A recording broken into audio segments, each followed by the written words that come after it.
चलिए स्टार्ट करें। कोई दिक्कत? सब कुछ ठीक है? क्या ठीक है? हाँ, कौन बोला ठीक है? तुम बोली? तब बताओ दमन व दीव और दादर व नगर हवेली को एक कब कर दिया गया था?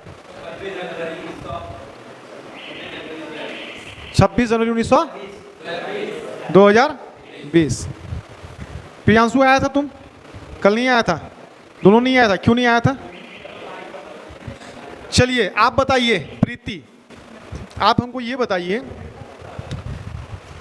कि जम्मू कश्मीर से जो है ना वो राज्य का दर्जा कब छीन करके उसको जो है 2 यूटी में कन्वर्ट कर दिया गया था? हाँ, 31 दिसंबर। सही है जी? कौन सा डेट है? 31 अक्टूबर 2019 2 यूटी में कन्वर्ट कर दिया गया था। कौन कौन सा? लद्दाख और जम्मू कश्मीर। लद्दाख की राजधानी और जम्मू कश्मीर की 2 गो ना? क्या को राजधानी? कौन कौन? श्रीनगर और जम्मू। श्रीनगर और जम्मू, है ना? और कल क्या पढ़े थे हम लोग? सबसे बड़ा महादेश कौन सा है? सबसे छोटा महादेश? चलो तुम बताओ कि प्रशांत महासागर जो है, प्रशांत महासागर विश्व का सबसे बड़ा महासागर, ये किन 4 महादेशों के बीच स्थित है? इसकी स्थिति बताइए, जल्दी से बताइए। किन 4 महादेशों के बीच है स्थित? बताओ प्रियांशु, किन 4 महादेशों के बीच स्थित है? तुम लोगों को अब छड़ी लगेगा, कोई पढ़ता नहीं है, तुमसे पूछे हैं। चलो बताओ तुम बताओ जल्दी बताओ। और तुम बताओ। मुरेठा बांध के जो तुम रील्स बनाता है, पढ़ेगा कौन? कल नहीं आया था? तो ये जो कैमरा बोर्ड लगा है इतना महंगा, ये काहे के लिए लगाए हैं? जब YouTube पे चले जाता है तो काहे नहीं देखता है? अगर छूट गया किसी का, क्लास नहीं आ पाया है किसी इमरजेंसी केस में, तो फिर आप वीडियो देखिए, है ना? और छोड़ दीजिएगा तो फिर नहीं हो पाएगा। बताओ सौरभ, क्या बताएगा? तुम बताओ हमको कि सबसे छोटा महासागर कौन है? हाँ, अटलांटिक, आर्कटिक। कहाँ है इसकी स्थिति? यूरोप के ऊपर है ना? उत्तरी गोलार्ध में है ये। अच्छा, तुम हमको बताओ अटलांटिक महासागर जो है किन 4 महादेशों के बीच स्थित है? हाँ, उत्तरी अमेरिका और दक्षिण अमेरिका। चारों बोलो, जल्दी से बोलो। यूरोप और अटलांटिक कहाँ से महादेश हो गया? क्लियर नहीं पड़ता। 10 बार पढ़ो, 10 बार। अभी 10 बार पढ़ोगे तो बाद में तुमको राहत मिलेगा। बार एक ही पढ़ता है तुम जी? तुम लोग पढ़ती है? पढ़ती है? बताओ तो, मानचित्र का निर्माण किसने किया था? वर्ल्ड मैप का निर्माण किसने किया था? जल्दी बताओ। हाँ, हाथ निकालिए।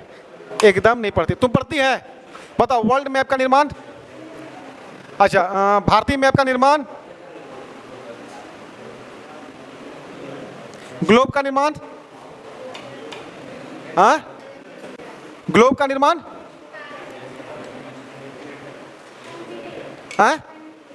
क्या? एनविले किस चीज का निर्माता? ग्लोब का? तुम बताओ। भारत के मानचित्र को वर्ल्ड के मानचित्र पर किसने दर्शाने का काम किया? ठीक, छोड़ दे रहे हैं बच्चा समझ के तुम लोगों को। उसे तो पहले ही पूछ लिए ना, उसे तो पहले ही पूछ लिए। चलिए आज क्या पढ़ेंगे हम लोग? क्या पढ़ेंगे आज? बोलो। आज पढ़ेंगे सर भारत।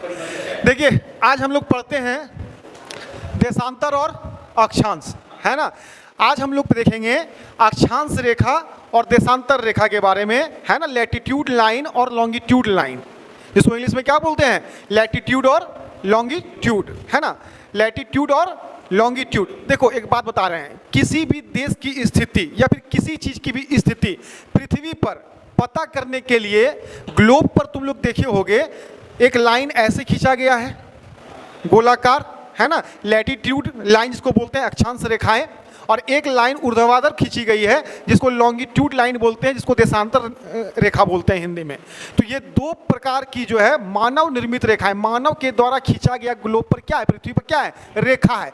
ये रेखा इसलिए खींचा गया है क्योंकि किसी देश की स्थिति, कौन से देश का समय क्या हो रहा है, किस देश का समय जीएमटी से कितना आगे है, कितना पीछे है, कितना दिन तिथि रेखा कितना आगे है, कितना पीछे है, इस चीज का पता करने के लिए, है ना, उस ग्लोब पर एक ऊर्ध्वाधर रेखा खींची गई है और एक अक्षांश रेखा खींची गई है। ठीक है, तो उसी के बारे में पढ़ेंगे हम लोग, देशांतर रेखा क्या होता है और अक्षांश रेखा क्या होता है, इसी के बारे में हम लोग जो है आज की क्लास में देखने वाले हैं। ठीक है, और हम लोग देखेंगे कि हमारा देश जो है, भारत जो है 82.5 डिग्री पूर्वी देशांतर रेखा, है ना, 82.5 डिग्री पूर्वी देशांतर। भारतीय मानक समय रेखा किसको कहा जाता है? 82.5 डिग्री पूर्वी देशांतर रेखा को भारतीय मानक समय रेखा कहा जाता है, जो कि अंतर्राष्ट्रीय मानक समय रेखा से 5.5 घंटा आगे है। 5.5 घंटा भारत का रेखा क्या है, आगे है कि पीछे है? कितना आगे है? 5.5। कैसे आगे है, इसके बारे में हम लोग देखेंगे आज की क्लास में। क्लियर है? तो ध्यान से एकदम चीज़ों को समझिए, समझना है बढ़िया से, और उसको जो है फिर अपने दिमाग में सेट करना है। आइए, यहाँ पर मैप का जरूरत पड़ेगा, है ना। हम लोग सबसे पहले यहाँ पर हेडिंग लगा लेते हैं। क्या लगाएंगे भाई? अक्षांश रेखा। क्या लगाएंगे? अक्षांश रेखा। क्या लगाएंगे? अक्षांश रेखा। आप लोग भी लगा लीजिए अक्षांश रेखा। इंग्लिश में कहा जाता है इसे latitude, latitude, latitude line, latitude line, latitude line, latitude line, latitude line, है ना। सारे बच्चे हेडिंग लगा लीजिए। यहां पर ना मैप की जरूरत पड़ेगी। हम थोड़ा सा मैप को इस पर लाते हैं स्क्रीन पे। हम कहाँ चला गया मैप? Download map.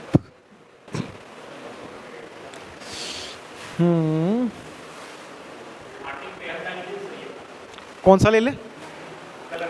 ये सही है, ये लेते हैं, डिस्कलर वाला, है ना। कलर वाला का बाद में जरूरत पड़ेगा तब लेंगे, लिखने में सही रहेगा।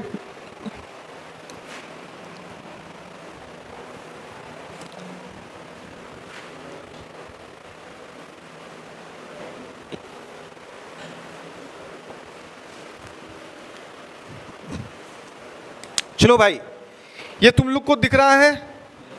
दिख रहा है ना? क्लियर? क्लियर दिख रहा है? गुड। ये क्या है? ये ग्लोब है। ये क्या है? ग्लोब है। क्या है? ग्लोब है। इसका निर्माण किसने किया था? Martin Behaim. Martin Luther king मत बोल देना। मार्टिन बेहम ने जो है ग्लोब का निर्माण किया था। इस पर तुमको दिख रहा होगा, ये जो सीधा सीधा खड़ा खड़ा जो लाइन है, इसको कहते हैं ऊर्ध्वाधर रेखा। इसको बोलते हैं देशांतर रेखा। क्या बोलते हैं? देशांतर रेखा। खड़ा खड़ा जो है ना, इंग्लिश में बोलते हैं लॉन्गिट्यूड। लॉन्गिट्यूड का मतलब लंबा लंबा, लंबा लंबा, है ना। और लैटिट्यूड का मतलब होता है लेटा हुआ, सोया हुआ। इसको क्या बोलते हैं? अक्षांश रेखा। तो यहाँ पर जो आपको रेखाएं दिख रही है जो कुछ इस प्रकार है, सोया हुआ रेखा जो है, इसको क्या बोलेंगे? अक्षांश रेखा। इसको क्या बोलेंगे?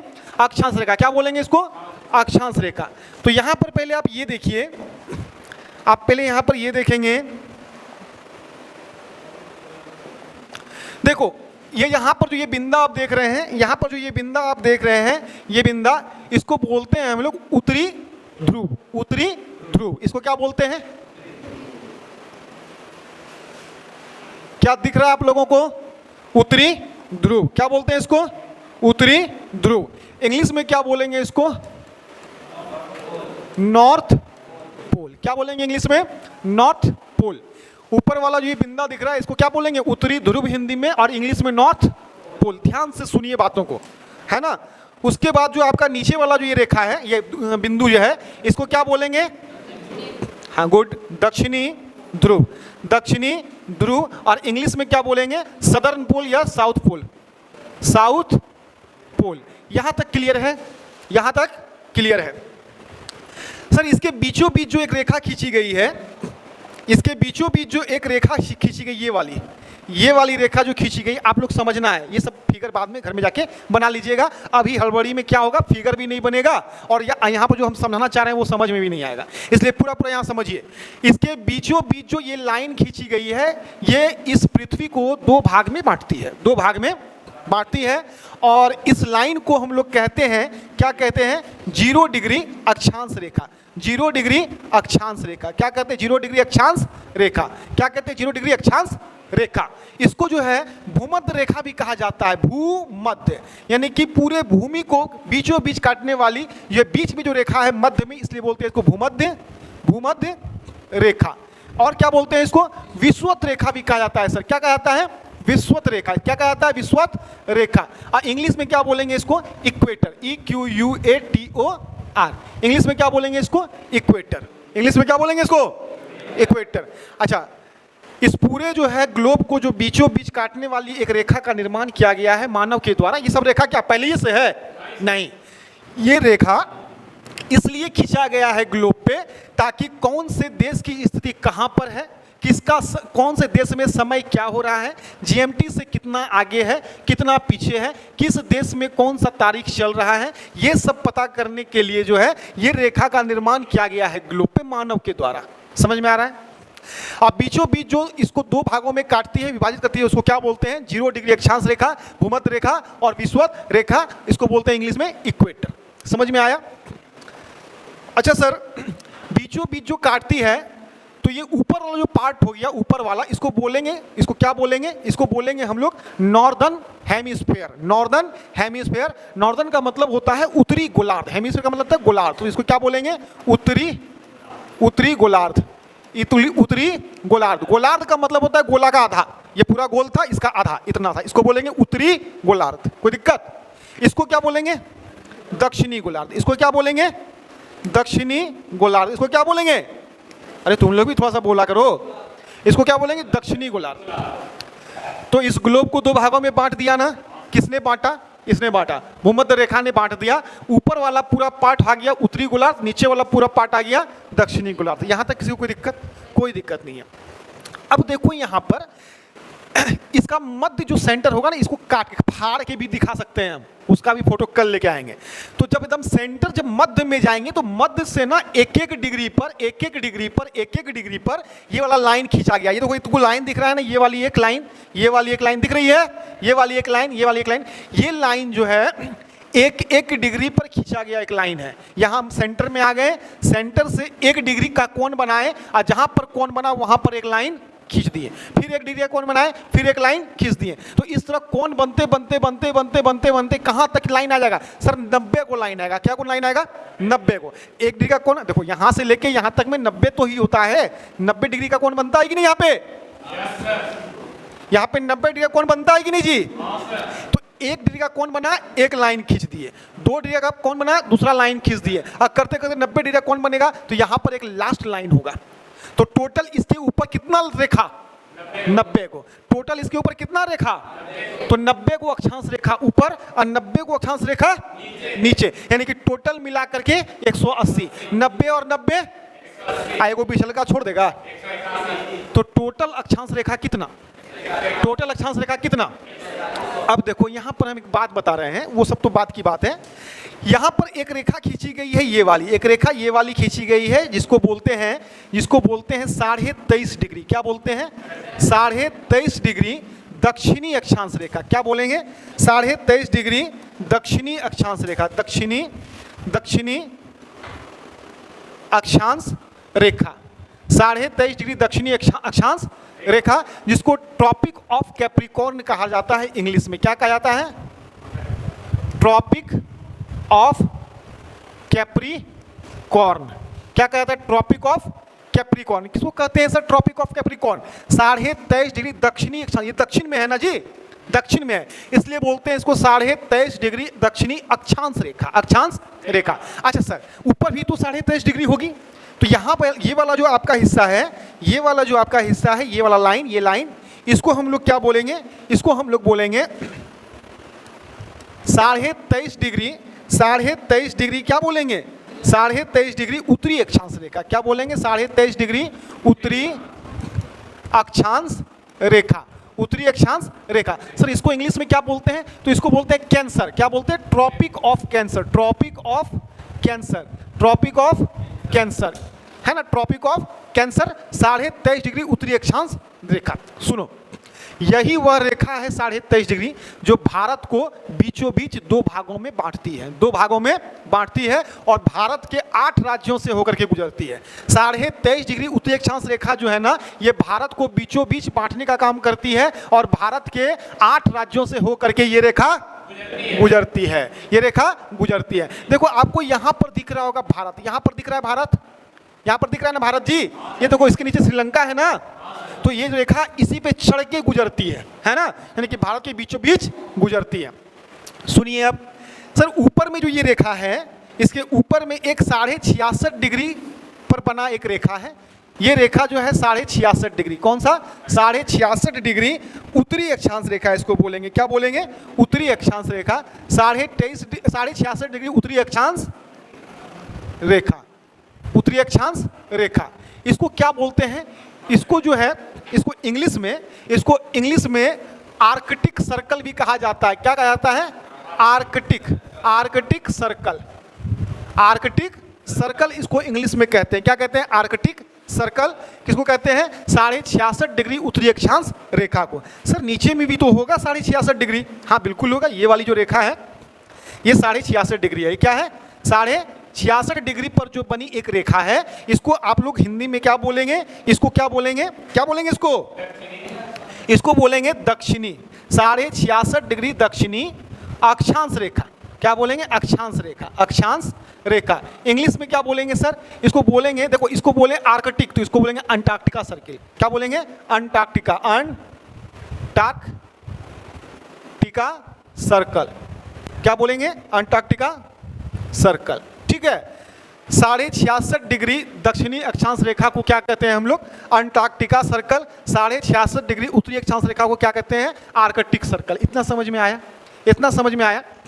अच्छा, क्या सर इतना ही रेखा है, नहीं, ये जो 0 डिग्री अक्षांश रेखा थी ना, इसके नीचे 90 को रेखा है, इसके ऊपर 90 को रेखा है। 1-1 डिग्री पर बना ये रेखा, ये चारों बगल ऐसे एकदम ऐसे रेखा चारों बगल है। ठीक है, यहाँ पे एगो घूम के, फिर यहाँ पर एगो, फिर एगो, करते करते करते करते कहाँ तक, 90 को नीचे, 90 को ऊपर, अब बीच में एगो, कुल मिला के कितना, 90 180 और एगो बीच में 181। तो आपसे अगर पूछे, आपसे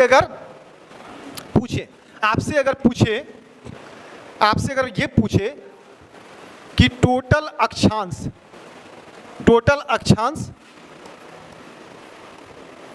रेखा की बात करें, अब यहां पर ये समझे, टोटल अक्षांश रेखा की बात करेगा तो वो 179 ही है, 179 है। सर 181 होना चाहिए ना, आपने 179 क्यों कहा, तो यहां पर जो एक बिंदु है ना सर, यहां पर एक जो बिंदु है, ये रेखा नहीं है, ये रेखा नहीं है, ये एक पोल है, ये एक ध्रुव है ना। तो इसको हम रेखा, दो रेखा को काउंट नहीं करते हैं रेखा में, दो रेखा को काउंट नहीं करते हैं रेखा में, वह सिर्फ अक्षांश में काउंट आता है। किसमें, अक्षांश में। समझ में आ गया, इसीलिए हम दो क्या कर दिए, यहां पर घटा दिए। लेकिन यहीं पर तुमको पूछेगा टोटल अक्षांश की बात कर रहा है, टोटल अक्षांश, तो क्या वो अक्षांश, टोटल अक्षांश की बात करेगा तो 179 अक्षांश रेखा था और 2 को पोल ऊपर और नीचे को जोड़ देंगे तो टोटल अक्षांश कितना हो जाएगा, 181। ये समझ में आया, कोई दिक्कत है यहाँ पे, टोटल अक्षांश पूछेगा तो 100 और टोटल अक्षांश रेखा पूछेगा तो 179। अब देखो यहाँ पर क्या है, यहाँ पर क्या है, यहाँ पर जो है ना, इस प्रकार बहुत सारी अक्षांश रेखा खींची गई है ना, खींची गई है, चारों बगल अक्षांश रेखा खींची गई है। तो किन्हीं भी दो अक्षांश रेखा के बीच की दूरी, किन्हीं भी दो अक्षांश रेखा के बीच की दूरी का एक नाम है जिसको हिंदी में कहते हैं कटिबंध और इंग्लिश में कहते हैं जोन, इंग्लिश में कहते हैं जोन, इंग्लिश में क्या कहते हैं, जोन। तो यहां पर आप लिखेंगे, यहां पे आप लिखेंगे दो अक्षांश रेखा के बीच की दूरी कटिबंध कहलाती है। क्या कहलाती है, कटिबंध। बंद। सर इंग्लिश में क्या बोला जाता है इसको? जोन। जोन कहलाती है। ये क्लियर है? ये क्लियर है? किसी दो अक्षांश के बीच की दूरी क्या कहलाती है? कटिबंध। अच्छा सर एक बात बताओ हमको, दो अक्षांश के बीच की दूरी होती कितनी है? दो अक्षांश के बीच की दूरी कितनी होती है? कितनी होती है? तो सर 111 किलोमीटर होती है। 111। किसी भी दो अक्षांश के बीच की दूरी क्या कितना होती है? 111 किलोमीटर। ये समझ में आया? किसी भी दो अक्षांश के बीच की दूरी कितनी होती है? हर जगह 111 किलोमीटर। यहाँ भी नापोगे 111, यहाँ भी नापोगे 111, यहाँ भी नापोगे 100, पीछे घूमियों के नापोगे 111, हर जगह 111। क्योंकि ये जो लाइन खींची गई है ना, ये जो अक्षांश खींची गई है, अक्षांश रेखा खींची गई है, ये सेंटर से 1 डिग्री को लेते हुए खींची गई है। इसलिए हर जगह इसका डिस्टेंस क्या होगा दो अक्षांशों के बीच? 111 किलोमीटर। तो यहाँ पर आप लिख देंगे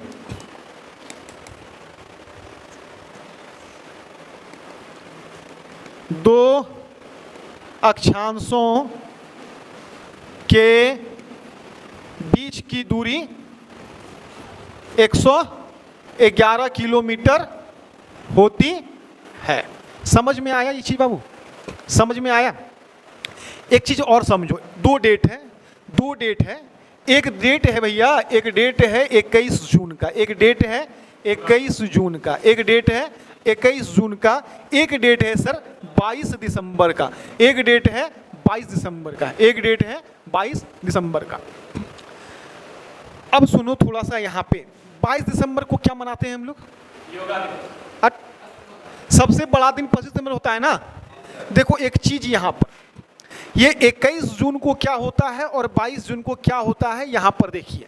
सूर्य की किरणें जो है ना, सूर्य की किरणें, सूर्य की जो किरणें हैं, ये जो 23.5 डिग्री कर्क रेखा है सर, 23.5 डिग्री कर्क रेखा, इस पर सूर्य की किरणें एकदम लंबवत पड़ती है, एकदम लंबवत पड़ती है। और वह डेट है 21 जून, वह डेट है 21 जून, वह डेट है 21 जून। जो 21 जून को 23.5 डिग्री उत्तरी अक्षांश रेखा पर सूर्य की किरणें एकदम सीधी पड़ती है। इसलिए इसलिए इसलिए उत्तरी गोलार्ध का सबसे बड़ा दिन, उत्तरी गोलार्ध का सबसे बड़ा दिन किस जून को बनाया जाता है? 21 जून को हम लोग देखते हैं। 21 जून को, कब? 21 जून को। तो आप यहाँ पर क्या लिखेंगे?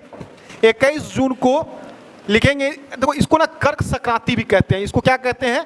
कर्क संक्रांति, कर्क संक्रांति। हाँ, इसके बारे में लिख लेना। उत्तरी गोलार्ध का सबसे, उत्तरी गोलार्ध का सबसे बड़ा दिन, सबसे बड़ा दिन भूलिएगा नहीं, ये पूछता है उत्तरी गोलार्ध का सबसे बड़ा दिन कौन सा है? 21 जून। उत्तरी गोलार्ध का सबसे बड़ा दिन कौन सा है? 21 जून। क्यों भाई क्यों? क्योंकि 21 जून एक ऐसा दिन है, वह उस दिन जो है सूर्य की किरणें 23.5 डिग्री उत्तरी अक्षांश रेखा पर एकदम लंबवत पड़ती है। तो जहां पर सीधे सीधे सूर्य आएगा वहां पर दिन क्या हो जाएगा? बड़ा हो जाएगा। वहां पर दिन क्या हो जाएगा? बड़ा हो जाएगा। तो सबसे बड़ा दिन उत्तरी गोलार्ध का 21 जून, और वो कर्क रेखा पर पड़ती है, इसलिए इसको बोलते हैं कर्क संक्रांति। क्या बोलते हैं? कर्क संक्रांति। सर उसी तरह यहाँ पर नीचे में एक 23.5 डिग्री दक्षिणी अक्षांश रेखा है, और 23.5 डिग्री दक्षिणी अक्षांश रेखा पर सूर्य की किरणें जो लंबवत पड़ेगी वो पड़ेगी 22 दिसंबर को। कब पड़ेगी? 22 दिसंबर को। कब पड़ेगी? 22 दिसंबर को। इसलिए दक्षिणी गोलार्ध का सबसे बड़ा दिन कब होता है? उत्तरी गोलार्ध का सबसे बड़ा दिन, दक्षिणी गोलार्ध का सबसे बड़ा दिन। इसीलिए इसको मकर संक्रांति भी कहते हैं। इसको क्या कहते हैं? मकर संक्रांति। देखो इसको मकर रेखा भी कहा जाता है एक तरह से। इसको क्या कहा जाता है? मकर 23.5 डिग्री जो ये आपका दक्षिणी अक्षांश रेखा है, इसको मकर रेखा के नाम से भी हम लोग जानते हैं। इसको जानते हैं कि नहीं जी? मकर रेखा के नाम से जानते हैं ना? मकर रेखा के नाम से जानते हैं 23.5 डिग्री दक्षिणी अक्षांश रेखा को। इसलिए इसको मकर संक्रांति भी कहा जाता है। क्या कहा जाता है? मकर संक्रांति, मकर संक्रांति, मकर संक्रांति। और यह दिन जो है क्या है? यह दिन जो है दक्षिणी गोलार्ध का सबसे बड़ा दिन है। क्या है? दक्षिणी गोलार्ध का सबसे बड़ा दिन, सबसे बड़ा दिन है, सबसे बड़ा दिन है। याद रहेगा 21 जून और 22 दिसंबर। इसको एकदम दिमाग में, ये क्वेश्चन डायरेक्ट पूछ देता है, आपको देखने को मिल जाएगा कि दक्षिणी गोलार्ध का सबसे बड़ा दिन 22 दिसंबर और उत्तरी गोलार्ध का सबसे बड़ा दिन 21 जून। कभी कभी पूछेगा कि मकर संक्रांति कब मनाते हैं, तो 22 दिसंबर को। कर्क संक्रांति कब मनाते हैं, तो 21 जून को। कर्क संक्रांति क्या है, तो उत्तरी गोलार्ध का सबसे बड़ा दिन है। मकर संक्रांति क्या है, तो दक्षिणी गोलार्ध का सबसे बड़ा दिन है। समझ में आया? टोटल अक्षांश रेखा कितना है? 179 अक्षांश रेखा है। दो गो पोल को, दो गो ध्रुव को जोड़ दिया जाए तो टोटल 181 हो जाता है। ऑप्शन के हिसाब से मार देंगे, ठीक है। ऑप्शन में कभी भी दोनों सेम नहीं आता है, ना आया है, ठीक है। यहाँ पे बच्चा कंफ्यूज करता है। तो ये आपका क्या था, ये अक्षांश रेखा था। ये क्या था आपका? अक्षांश, जिसको जानना बहुत जरूरी था। समझ में आया? अब आता है देशांतर रेखा। अब क्या आता है? देशांतर रेखा। आइए हम देशांतर रेखा पर चलते हैं। आइए हम देशांतर रेखा पर चलते हैं। तो यहाँ पे हेडिंग लगाएंगे। क्या लगाएंगे? क्या समझ में आया? बढ़िया से। इसको बोलेंगे लॉन्गिट्यूड। क्या कोई दिक्कत है? Longitude line, longitude line. थोड़ा सा यहाँ पे हम मैप का इस्तेमाल तो करना ही होगा, है ना। बिना मैप के कैसे होगा? होगा क्या? मिले तब ना। पागल कहीं का। क्या है? ये ले लेते हैं।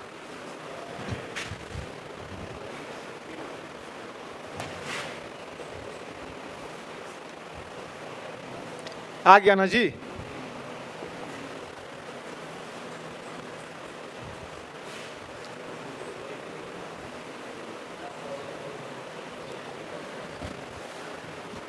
देखो, आपको हम पहले ही बताए थे कि खड़ा खड़ा लाइन देखिएगा तो वो क्या होता है?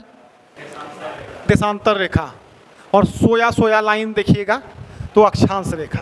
टोटल अक्षांश रेखा कितना है? 181। अब वहीं पर हम बात करें कि टोटल देशांतर रेखा कितना है? ये 360 है बाबू। ये कितना है? 360 है। सुनिए ध्यान से यहाँ पे। देखो, ये तो हो गया आपका उत्तरी ध्रुव। क्या हो गया ये? उत्तरी ध्रुव। उत्तरी ध्रुव को हम क्या बोलते हैं? North pole. क्या बोलते हैं? नॉर्थ पोल बोलते हैं ना जी। उत्तरी ध्रुव को नॉर्थ पोल बोलते हैं कि नहीं? और दक्षिण ध्रुव को साउथ पोल बोलते हैं। बोलते हैं। अब देखो यहाँ पर क्या है कि उसमें क्या था ना, उसमें क्या था कि दो अक्षांश रेखा के बीच में हर जगह सेम डिस्टेंस था। हर जगह सेम डिस्टेंस था। यहाँ पे वैसा नहीं है। यहाँ पे वैसा नहीं है। देखो यहाँ पर ना, यहाँ से स्टार्ट हुई रेखा, यहाँ मिली और घूम के फिर इधर आ गई। मतलब गोल गोल रेखा है, गोल गोल रेखा। हर रेखा इस ध्रुव को, उत्तरी ध्रुव को और दक्षिणी ध्रुव को टच करते हुए जाती है। सभी रेखा ये उत्तरी ध्रुव और दक्षिणी ध्रुव को टच करते हुए घूमती है। इतना समझ में आ गया? तो सर यहाँ पर दो देशांतर रेखा के बीच की दूरी हर जगह सेम होगी क्या? नहीं होगी ना।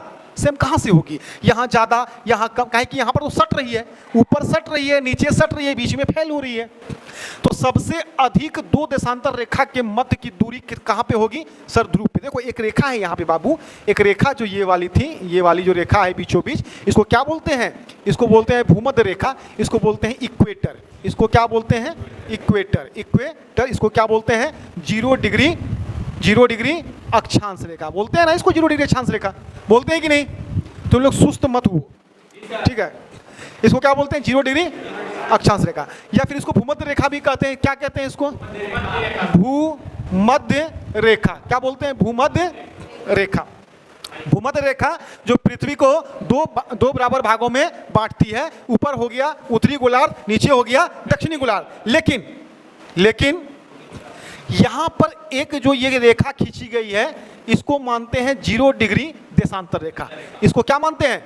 ये सिर्फ सामने से ही नहीं, ये पीछे से भी घूमी हुई है। ये पीछे से भी घूमी हुई है। इसको क्या बोलेंगे? 0 डिग्री, 0 डिग्री देशांतर रेखा। इसको जीएमटी लाइन भी कहा जाता है। GMT line, Greenwich mean time. Greenwich mean time, Greenwich mean time. इसको अंतर्राष्ट्रीय समय रेखा भी कहा जाता है। इसको क्या कहा जाता है? अंतर्राष्ट्रीय समय रेखा। इसको क्या कहा जाता है? अंतर्राष्ट्रीय समय रेखा। इसी लाइन से, इसी रेखा से हम किसी देश का समय निकालते हैं कि कौन से देश में का समय जीएमटी से कितना आगे है और कितना पीछे है। समझ में आ रहा है? और ये जो 0 डिग्री देशांतर रेखा है, ये पूरे ग्लोब को 2 भागों में बांटने का काम करती है, एक पश्चिमी गोलार्ध और एक पूर्वी गोलार्ध। समझ में आ रहा है? तो ये वाला जो पार्ट है ना भाई, ये आपका है पश्चिमी गोलार्ध। ये क्या है? पश्चिमी गोलार्ध। ये क्या है? पश्चिमी। एक बार दिमाग में सेट हो गया फिर नहीं भूलेगा। और इधर वाला जो आपका पार्ट है, ये क्या हो गया? पूर्वी गोलार्ध। क्या हो गया? पूर्वी गोलार्ध। बहुत इंपॉर्टेंट चीज है ये, इसको ध्यान में एकदम समझो। इसको 0 डिग्री देशांतर रेखा इस ग्लोब को, इस पृथ्वी को 2 भागों में बांटने का काम करती है। पश्चिम की ओर का जो गोला है, पश्चिम की ओर का जो पार्ट है, इसको पश्चिमी गोलार्ध बोलते हैं। ये जो आपका पूरब की ओर का जो पार्ट है, इसको पूर्वी गोलार्ध बोलते हैं। समझ में आ गया? और 0 डिग्री अक्षांश रेखा जो है, इसको 2 भाग में बांटती है। ऊपर वाला उत्तरी गोलार्ध, नीचे वाला जो कि हम पिछले वाले वो स्लाइड में बताए थे आप लोगों को। ठीक। अब सर हमको ये बताओ, ये जो अक्षांश रेखा खींची गई है, तो ये पूरब की ओर 180 अक्षांश रेखा खींची गई 1-1 डिग्री पर। यहाँ पर मध्य में फिर से चले जाएंगे, जाके एकदम अंदर घुस जाएंगे पृथ्वी के अंदर, बीच में सेंटर पे, और वहाँ से 1 डिग्री बनाएंगे, 1 डिग्री सर्कल बनाएंगे। तो यहाँ पर 1 डिग्री सर्कल बना, तो यहाँ पर एक रेखा खिंचाया, एक रेखा यहाँ खिंचाया, एक रेखा यहाँ खिंचाया। देखो ये 15 डिग्री पर रेखा, ये 30 डिग्री पर रेखा है ना। देखो इसमें दर्शाया है 15 डिग्री 30 डिग्री पर, लेकिन रेखा जो खींची गई है ना 1-1 डिग्री पर, 1 degree 2 degree 3 degree 4 degree 5 degree, करते करते कहाँ तक? यहाँ से घूम के तुम उस पट्टी जाओगे तो टोटल 180 डिग्री, टोटल 180 डिग्री। इधर से घूम के इधर जाओगे तो टोटल 180 डिग्री। यानी कि 180 डिग्री रेखा, 180 रेखा इधर, 180 रेखा पश्चिमी गोलार्ध में, 180 रेखा पूर्वी गोलार्ध में। समझ में आ रहा है? दिमाग में सेट हो रहा है? 180 रेखा पूर्वी गोलार्ध में, 180 रेखा पश्चिमी गोलार्ध में। तो टोटल कितना रेखा? टोटल कितना रेखा बाबू? टोटल कितना रेखा?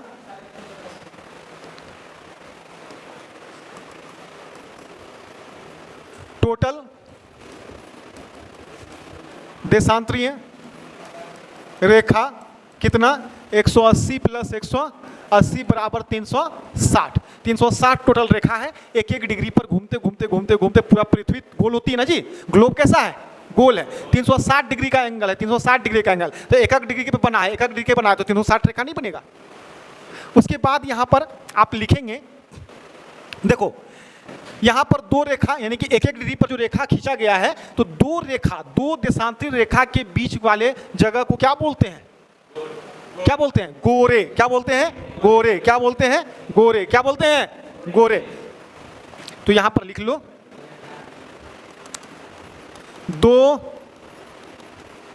देशांतर रेखा के बीच की दूरी गोरे है ना। इंग्लिश में भी यही होता है, गोरे कहलाती है, गोरे कहलाती है। अच्छा सर, हमको एक बात बताओ कि 2 देशांतर रेखा के बीच की जो डिस्टेंस है वो सबसे अधिक कहां पर होगी? वो सबसे अधिक कहां पर होगी? जैसे कि ये देशांतरीय रेखा है ना, ये वाली है ना, तो 2 देशांतरीय रेखा के बीच की दूरी यानी कि डिस्टेंस जो है वो कहां पर ज्यादा होगी? कहां पर ज्यादा होगी? तो आप कहोगे सर भूमध्य रेखा पर सबसे अधिक होगी। भूमध्य रेखा पर सबसे अधिक होगी। और भूमध्य रेखा से जब हम दक्षिणी ध्रुव की ओर आएंगे तो धीरे धीरे क्या होगी? घटेगी। धीरे धीरे क्या होगी? घटेगी। या फिर भूमध्य रेखा से हम उत्तरी ध्रुव की ओर जाएंगे तो भी धीरे धीरे घटेगी। तो यहां से एक कंसेप्ट निकल के आया कि 2 देशांतर रेखाओं के बीच का जो डिस्टेंस होता है वो सबसे अधिक कहां पर होता है? तो भूमध्य रेखा पर होता है। कहां पर होता है? भूमध्य रेखा पर होता है। कहां पर होता है? भूमध्य रेखा पर होता है। और 2 देशांतर रेखाओं के बीच की दूरी कब घटती है? तो जब हम भूमध्य रेखा से उत्तरी ध्रुव की ओर जाएंगे या फिर भूमध्य रेखा से दक्षिणी ध्रुव की ओर आएंगे। तो इसका मतलब ये हुआ कि भूमध्य रेखा से ध्रुवों की ओर जाने पर, चाहे वह उत्तरी ध्रुव हो या फिर भूमध्य रेखा से ध्रुवों की ओर जाने पर दो देशांतरी रेखाओं के बीच की दूरी घटती है कि बढ़ती है?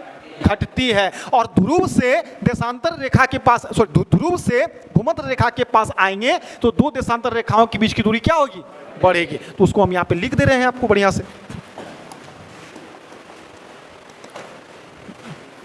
दो देशांतर रेखा के बीच की दूरी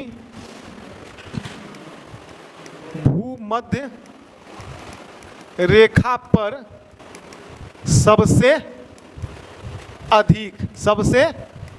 अधिक होती है। फिर यहां पर लिखना भूमध्य रेखा से ध्रुवों की ओर जाने पर यह दूरी क्या होती है? भूमध्य रेखा से ध्रुवों की ओर जाएंगे तो क्या होगी? घटती है। क्या होगी? घटती है। और उसके बाद ध्रुवों से भूमध्य रेखा की ओर जाने पर यह दूरी क्या होती है जी? बढ़ती है। क्या होती है? बढ़ती है। क्या होती है? बढ़ती है। बढ़ती है। अच्छा एक बात बताओ, सबसे अधिक दूरी कहां पर? भूमध्य रेखा पर। कितना कितना कितना कितना? तो सर 111.32 किलोमीटर। सबसे अधिक जो डिस्टेंस है ना, सबसे अधिक जो डिस्टेंस है दो देशांतरी रेखा के बीच भूमध्य रेखा पर, इसकी दूरी कितनी है? इसकी दूरी कितनी है? तो सर इसकी दूरी जो है ना 111.32 किलोमीटर है। कितना है? 111.32 किलोमीटर। क्या समझ में आया ये? क्या समझ में आया ये? कोई दिक्कत?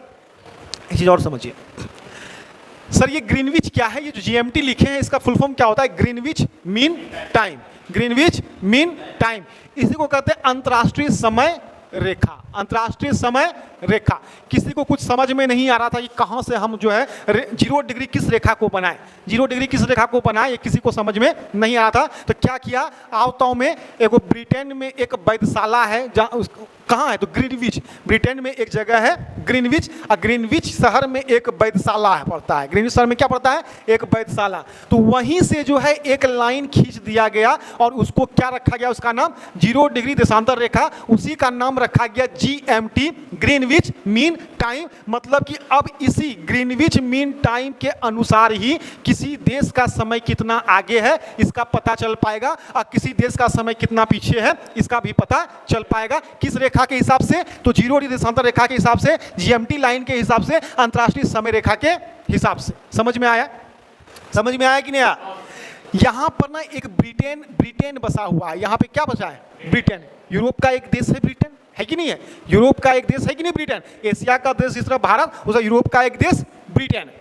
अब ब्रिटेन के बीचों बीच एक शहर पड़ता है, इसका नाम है ग्रीनविच, जिसका नाम है ग्रीनविच। और ग्रीनविच से ही यह 0 डिग्री अक्षांश रेखा गुजरी है। तो ब्रिटेन का जो है, ब्रिटेन का मानक समय रेखा किसको बोलते हैं? 0 डिग्री देशांतरी रेखा को। ब्रिटेन का मानक समय रेखा। सर भारत की स्थिति कहाँ है? तो भारत की स्थिति कुछ यहाँ पर है, कुछ यहाँ पर है भारत, कुछ यहाँ पर है भारत। और भारत के बीचों बीच कौन सी देशांतरी रेखा गुजरी हुई है? तो भारत के बीचों बीच 82.5 डिग्री, क्या 82.5 डिग्री, 82.5 डिग्री देशांतरी रेखा, 82.5 डिग्री देशांतरीय रेखा। ये भारत को बीचों बीच काटती है। तो जो बीचों बीच काटेगी उसी को ना मानक समय रेखा माना जाएगा। तो भारत को बीचों बीच काटने वाली जो रेखा है वो 82.5 डिग्री देशांतरी रेखा है, 82.5 डिग्री। इसलिए भारत का मानक समय रेखा किसको माना गया है? 82.5 डिग्री देशांतरी रेखा को। अंतर्राष्ट्रीय मानक समय रेखा 0 डिग्री देशांतरी रेखा को। भारत का मानक समय रेखा 82.5 डिग्री देशांतरी रेखा को। इतना समझ में आया क्या? इतना समझ में आया? अच्छा सर देखो एक बात हमको ये बताओ, 0 डिग्री अक्षांश रेखा जो है, 0 डिग्री अक्षांश रेखा जो है, इससे हम पूर्व की ओर चलेंगे। पूर्व की ओर जितना भी देश होगा, सब देश, कोई यहाँ पे, कोई यहाँ पे, कोई यहाँ पे, कोई यहाँ पे, कोई यहाँ पे होगा ना जी। पूर्व की ओर भी देश होगा, पश्चिम की ओर भी देश होगा। तो पूर्व की ओर जितना भी देश है, पूर्व की ओर जितना भी देश है, सबका समय 0 डिग्री देशांतर रेखा से आगे है, सबका समय आगे है। अब जो यहाँ पर भारत का जो समय है जीएमटी से कितना आगे है? 5.5 डिग्री आगे है। कितना आगे है? 5.5 घंटा आगे है। 5.5 घंटा आगे है। 5.5 घंटा क्या है? आगे है, क्योंकि भारत जो है पूरब की ओर है। पूरब की ओर है कि नहीं? 0 डिग्री देशांतर रेखा से पूरब की ओर है भारत, पूरब की ओर है भारत। अब भारत कितना आगे है यहाँ के समय से? 5.5 घंटा आगे है। 5.5 घंटा आगे। अच्छा, ये नहीं कि इसका मतलब ये हुआ सर कि पूरब की ओर जितना भी देश होगा वह सब 0 डिग्री देशांतर रेखा के मानक समय रेखा से आगे चलेगा। सबका समय क्या होगा? आगे चलेगा। 0 डिग्री यानी कि अंतर्राष्ट्रीय तिथि समय रेखा से आगे चलेगा। अच्छा, इधर जितना भी देश होगा, पश्चिम की ओर जितना भी देश होगा, वो अंतर्राष्ट्रीय मानक समय रेखा से पीछे चलेगा। क्या चलेगा? पीछे चलेगा, यानी कि उसका समय माइनस में, यानी कि पीछे चलेगा। इधर जो होगा उसका समय प्लस में होगा, यानी कि आगे होगा। इसका समय आगे होगा, इसका समय पीछे होगा। आप लोग मैच देखते हैं, मान लीजिए ब्रिटेन में कोई मैच चल रहा है, हो रहा है, तो वहाँ का जो समय है वो अलग है, यहाँ का जो समय है वो अलग है। यहाँ रात में मैच दिखाएगा तो वहाँ दिन में दिखाएगा, वहाँ दिन में दिखाएगा तो यहाँ रात में। क्यों? तो इसी कारण से कैसे मापता है? तो यही अंतर्राष्ट्रीय समय रेखा से माना जाता है। यानी कि पूरब की ओर बढ़ेंगे तो समय आगे, पश्चिम की ओर बढ़ेंगे तो समय पीछे। समझ में आया ये चीज़? समझ में आया कि नहीं आया? सर ये कैसे 5.5 घंटा आगे है, कैसे? तो इसके बारे में बता देते हैं, समझा देते हैं इसी वीडियो में। समझा दे कि नहीं समझाएं? समझना चाहता है कि ये 5.5 घंटा क्यों आगे है और कैसे आगे है?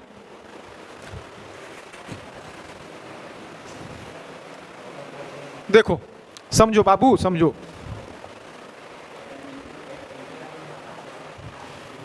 नहीं समझेगा तो कोई बात नहीं, इसको मान लेते हैं हम 0 डिग्री देशांतर रेखा। कुछ यहाँ पर भारत है तो हम इसको मान लेते हैं 82.5 डिग्री। क्या मान लेते हैं इसको?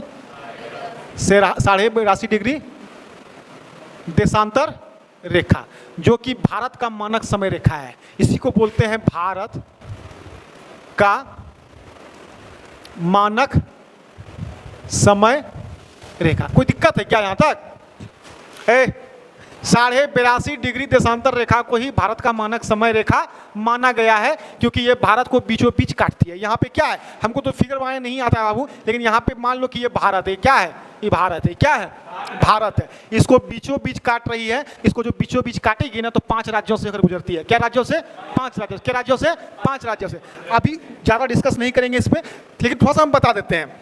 पहला जो काटती है वो यूपी को काटती है, उसके बाद एमपी को काटती है, उसके बाद छत्तीसगढ़ को काटेगी, उसके बाद उड़ीसा को काटेगी, है ना, उसके बाद आंध्र प्रदेश को काटेगी। तो ये 5 राज्यों से होकर के तुम्हारा जो ये मानक समय रेखा गुजरी हुई है। समझ में आया? अच्छा, आपको पता होगा कि पृथ्वी जो है सूर्य का चक्कर लगाती है पूरे 24 घंटा में। पूरे 24 घंटा में दिन और रात होता है। दिन और रात होता है कि नहीं? पूरी 24 घंटा में 12 घंटा दिन, 12 घंटा रात, 24 घंटा में ही होना होता है। इसका मतलब दिन और रात होने का क्या कारण है? पृथ्वी सूर्य के ऊपर जो है चक्कर लगाती है। सूर्य के चारों बगल क्या होती है? चक्कर लगाती है, इसलिए तो दिन और रात होता है। चक्कर कितना समय में लगाती है? तो 24 घंटा में। कितना समय में? तो आप कह सकते हो, क्या कह सकते हो? 24 घंटा में पूरा का पूरा 360 डिग्री का चक्कर लगा लेती है। पूरा का पूरा 360 डिग्री का चक्कर लगा लेती है 24 घंटा में। 360 डिग्री। तो सर 1 घंटा में कितना चक्कर लगाएगी? 24 से जब भाग देंगे इसमें तो 15 डिग्री हो जाएगा। यानी कि 1 घंटा में जो पृथ्वी घूमती है वो कितना घूमती है? 15 डिग्री। 24 घंटा में 360, तो 1 घंटा में 15 ने। अच्छा, एक बात बताओ सर, 15 डिग्री का मान हो गया 1 घंटा, यही ना हुआ जी? 15 डिग्री का मान हो गया 1 घंटा, तो 1 डिग्री का घूमने में कितना समय लगाएगी? तो 1 घंटा को आप 60 मिनट बोल सकते हो क्या? 1 घंटा को आप 60 मिनट बोल सकते हो क्या?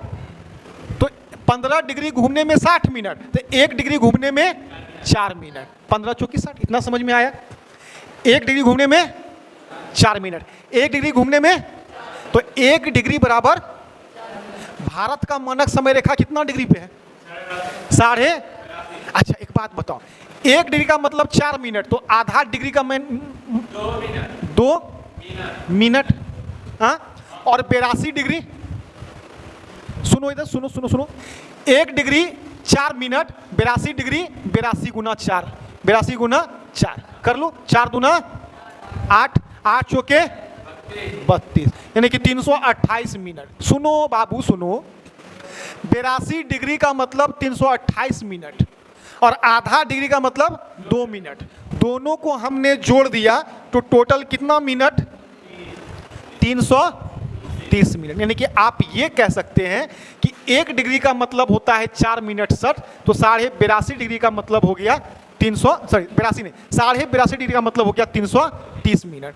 यानी कि ये 0 डिग्री से जो यहाँ तक था ये 82.5 डिग्री नहीं कि 330 मिनट ये आगे हो गया, 330 मिनट ये आगे है, 330 मिनट ये क्या है, आगे है। तो एक काम करो सर, इसको ना घंटा में कन्वर्ट कर दो, 60 मिनट बराबर 1 घंटा, 60 मिनट बराबर 1 घंटा, तो आप यहाँ पे बताइए, तो 6 पंचे हो जाएगा 30, यानी कि 5 घंटा हो गया और 30 मिनट हो गया, यानी कि 5.5 घंटा नहीं हो गया। तो 82.5 डिग्री का वैल्यू 5.5 घंटा है, 330 मिनट है, 330 मिनट, 330 मिनट का मतलब 5.5 घंटा। इसी हिसाब से किसी भी देश का समय जीएमटी से कितना आगे है और कितना पीछे है हम लोग निकाल पाते हैं। समझ में आया, आया कि नहीं आया? चलो, तुम लोग लग रहा है बोर होते जा रहा है, बोर नहीं ना हो रहा है, और पढ़ा है? नहीं नहीं, अब छोड़ देते हैं, अब छोड़ देते हैं, ठीक है, इतना ही काफ़ी है, थोड़ा थोड़ा ही पढ़िए, क्लियर पढ़िए। समझ में आया? नोट करेंगे बढ़िया से, घर में जाके क्या करेंगे, बढ़िया से नोट करेंगे और सोचेंगे। सोचने से क्या होता है, सब कुछ दिमाग में ज़्यादा दिन तक रहता है। सोचिएगा, समझिएगा, प्रिपेयर कीजिएगा। चलिए, आज का क्लास यहीं तक। यूट्यूब पे वीडियो डाल देंगे, नहीं समझ में आएगा देखिएगा। अच्छा, देख के बताना क्या है कि आपको वीडियो कैसा लगा, बताना है। चलिए ठीक है, बंद कीजिए।